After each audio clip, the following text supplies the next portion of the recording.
દાયકા બાદ માર્કેટિંગ યાર્ડની ચૂંટણી યોજાશે. ભાજપ પ્રેરિત ઉમેદવારોએ ઉમેદવારી નોંધાવી. મહારાજા કૃષ્ણકુમારસિંહજી ભાવનગર માર્કેટિંગ યાર્ડની ચૂંટણી 10 વર્ષના ઘણા લાંબા સમય બાદ યોજાઈ રહી છે, જેના ફોર્મ ભરવાનો આજે પ્રારંભ થયો હતો.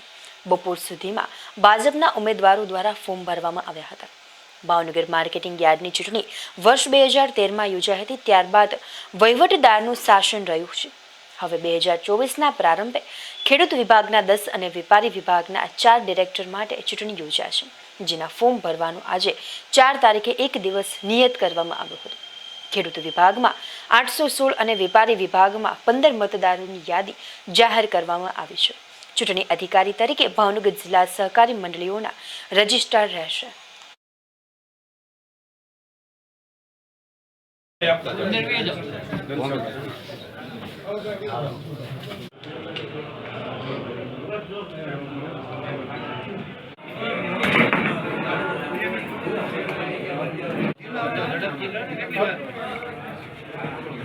મારું નામ રાજેશભાઈ ફાળકી, ભાવનગર જિલ્લા ભાજપ મહામંત્રીની જવાબદારી.